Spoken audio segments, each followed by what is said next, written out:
Hey there folks, Wrel here. Since the devs are specifically interested in feedback regarding the Valkyrie, I figured it was worth sharing some thoughts on how I believe it performs right now, the bugs that it currently has, and some projections for the future, as well as some suggestions on what could be changed or added. So let's break the vehicle down piece by piece.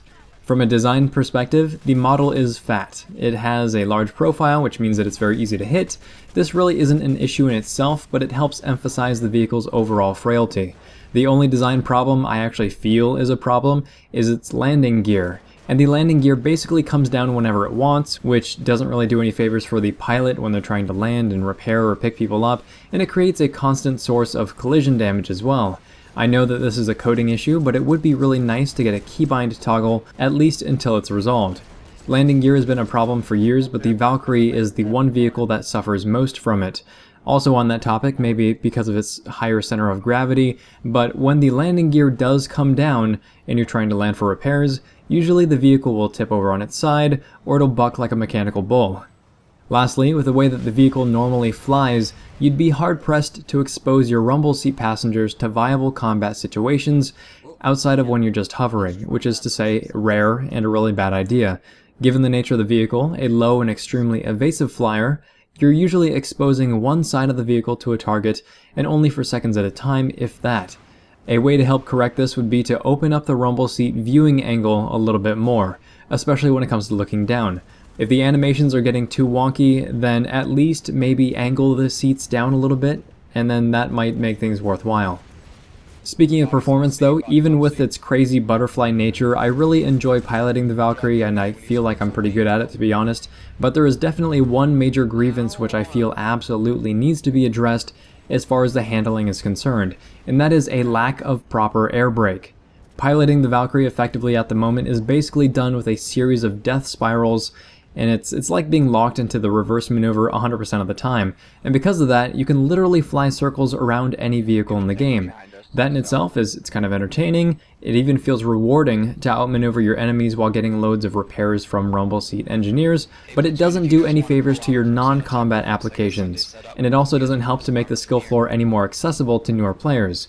Landing the vehicle basically means flopping around above the ground for a little bit while you try to shed some of your momentum, slowing down just enough so that you can awkwardly collapse onto the ground while the people waiting to board are just trying to avoid being run over. Hovering above target locations is also a chore for this reason as well. If, for example, you're trying to stay above an enemy MBT and out of the cannon's line of sight, or if you're trying to drop allies above a capture point, it's difficult to not just fly past it, thanks to the lack of a significant and default air brake. To a lesser degree, I feel like the lack of hover stability needs to be looked at as well. In my opinion, the thing should stabilize like a Galaxy or a Liberator, and I think that this just makes sense, given its place as a hovering combat platform. It would make the Valkyrie more accessible to newer pilots, and it would make it easier for allies to fire from as well. Handling aside, there are also some issues when it comes to dishing and receiving damage. The biggest annoyance right now is the existence of a bug that removes turret stabilization for the gunner, and it's a huge problem. It's really difficult to hit anything when this happens, and you can bet that you'll instantly see a spike in the vehicle's usefulness when this gets fixed. The second issue is that rumble seat passengers die to flak and lock-ons. I honestly don't mind that the passengers die, it's just that they die so quickly. That, coupled with the lack of actually being able to fight effectively from the rumble seats, means that it's just a bad experience unless you're an engineer with flak armor. And to build on that, any standard pickup and drop-off transport capabilities that this vehicle would have can't be taken seriously because you get so little out of the experience. And lastly, the Valkyrie is slightly too frail. I know people will disagree with me greatly here and claim that the Valkyrie is basically a flash with wings, but they're wrong. The main change that needs to take place to fix the survivability of the Valkyrie itself is to remove its ability to be one-shotted by things like Dalton and AP battle tanks. Given the large profile and the lack of speed, I'd make those weapons drop the Valkyrie to about 20% health or barely above setting it on fire. Outside of that, some slight resistances could be added to other weapon types, but not a whole lot. If you combine some slight resistance adjustments with some protection for your rumble seat passengers, you basically fix the survivability problem full stop. The reason that Valkyries are widely regarded as a flying cert pinata is because you can one-shot or one-clip up to 6 guys in a single vehicle, And not only that, but you don't even need to kill the Valkyrie in order to get your candy. You can just beat on it a couple times with a flak cannon, and a few pieces will fall out. From a weapons perspective, the Hellion is probably the best weapon of the bunch. It has a 1.5 second startup time, which throws a lot of people off, but once you get used to that, it tears through armor in air. The default Wyvern is also surprisingly strong, and it feels much better than the Drakes equipped on some of the other air vehicles.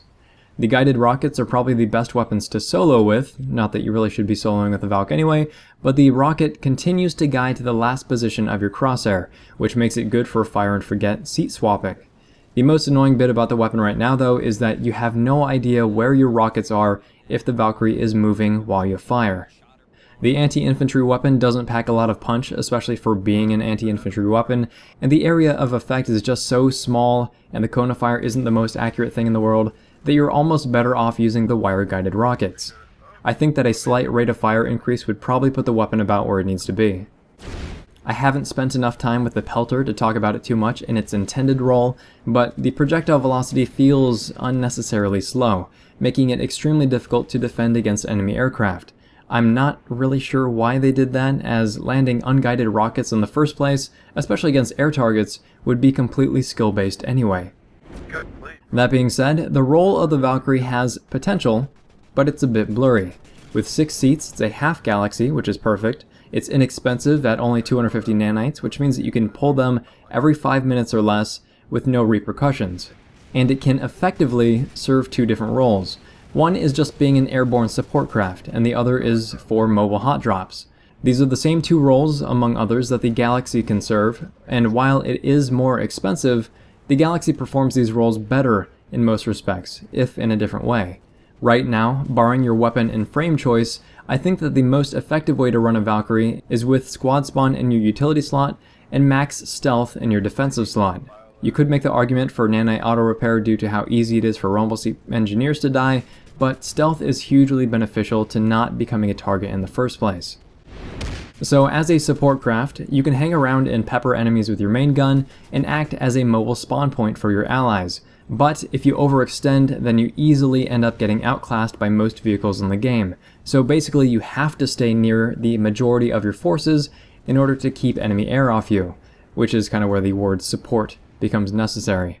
The second role is just sneaking up on vehicles and dropping engineers and heavies off. You can kill Sunderers and you can kill battle tanks all day long, so long as the enemy doesn't single you out early on. Then, if you drop off your squad mates and there aren't a lot of enemies nearby, you can fly in circles with your main gun and pick on enemy vehicles. But more often, you're retreating to fly behind cover and repair, spawn in new allies, and do it again. This is probably the only role where the Valkyrie actually makes up for its lack of survivability, because even if you do lose the Valkyrie, you can spawn a new one inexpensively. This is especially useful when you have to spawn a base back from where the fight is, and the Valkyrie is going to get there more quickly than a Sunderer or Galaxy, both of which are known to take on the same role of unloading hordes of anti-vehicle infantry on unsuspecting tanks and Sunderers. Now, here's the catch though, and it's where the suggestions start to come in. The catch is that in every situation where the Valkyrie has a role, they have to have their ejection seat / squad spawning module attached. In fact, it's really unintuitive not knowing which Valkyries have ejection seats and which do not. I can only wonder how many random people just jumped out of Valkyries today and yesterday and fell to their death because the pilot was running flares or fire suppression. As a baseline, the Valkyrie needs squad spawning and ejection seats in order to serve a role. I suppose that if you fix the landing gear, if you fixed how easy it is to die in a rumble seat, if you fix the air brake, then I could see only needing ejection seats as a baseline. You'd potentially be able to transport people to and from places without much issue, but at the very least, very minimum, bare bones, the ejection seat roulette needs to go. It just creates a frustrating experience for players. Again though, the squad spawning just makes sense for this type of vehicle, and it will cause zero harm to the game, so why not? Higby mentioned on his live stream that he would like you to be able to spec out the Valkyrie, and he referenced the squad spawning utility and a utility slot that would add turrets to each side of the Valkyrie. And that's great, it would be loads of fun, and it would allow for something beyond the very rigid and honestly boring customization options that we see for the rest of the vehicles, but the squad spawning and ejection seats should still be a baseline. In fact, if you were to add that sort of battle turrets module that would turn the Valkyrie from a sneaky dropship into a more combat-oriented craft, then you could very well have a tooltip that just says, equipping this module will disable squad spawning capabilities, and that would be completely fine. It would make sense, we'd all get it, and it wouldn't hurt the Valkyrie any. That being said, that's about where I draw the line as far as what needs to happen. And I say needs as in what I feel could be changed to provide a better basic experience to everyone. After that, and looking forward, there's a lot of potential to create other fun bits and pieces of the Valkyrie, so I'm going to throw some ideas out there for fun. A lot of people have mentioned that they want to add turbo to the Valkyrie.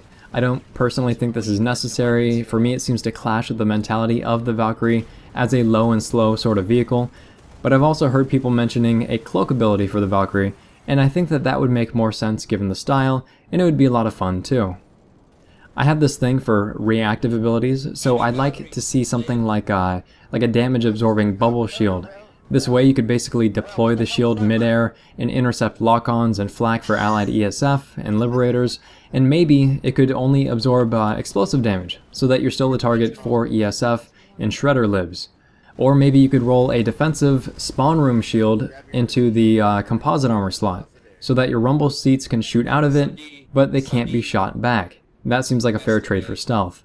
And if you wanted to go really crazy, then you could even turn the Valkyrie into the new Lodestar and able to land on and then gravity lift squadmate vehicles.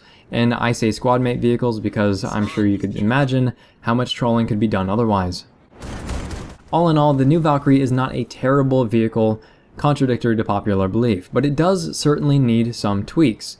The main problem right now is that it absolutely has to be used with a competent squad in order to get anything useful out of it. Given its frailty, difficulty to handle, and requirement of having at least 2 people on board, and the inability to defend itself against most threats in the game, the thing is not built to be used by the average player, at all. Right now, people are pulling Valkyries constantly because it's new and it's shiny, and likewise, the people hunting experience are pulling more counters than usual. Everyone wants a piece of the cert pinata. Even if you left the Valkyrie completely as is and you didn't touch it, the situation would actually get better over time. People would better understand when the Valkyrie could be useful, or at the very least they would just get sick of dying in them repeatedly. This means less cert pinatas on the field, which means less counters on the field as well, which indirectly buffs the Valkyrie. So, does the Valkyrie need work? Yes, oh yes, it absolutely does. It's extremely annoying to use at times, even in the roles and situations that it was meant for, but it doesn't need a massive overhaul. Correcting the grievances that I outlined earlier would go leaps and bounds toward making the Valkyrie a mainstay in PlanetSide 2. If this video has been interesting, helpful, or entertaining, please feel free to like, subscribe, tell your friends about the channel, and if you have any experiences with the Valkyrie, outside of it just being a flying coffin, or if you have any ideas on what you'd like to see from it in the future, do let me know in the comment section down below. Thanks very much, folks. Wrel signing off. See what? Good job. It's alright, that was a very sneaky tree. Like, it just popped out. It was very bushy. Anyway, see you guys. Later, Wood. See ya. See ya, Wood. Yeah, but Alright, we are a squad.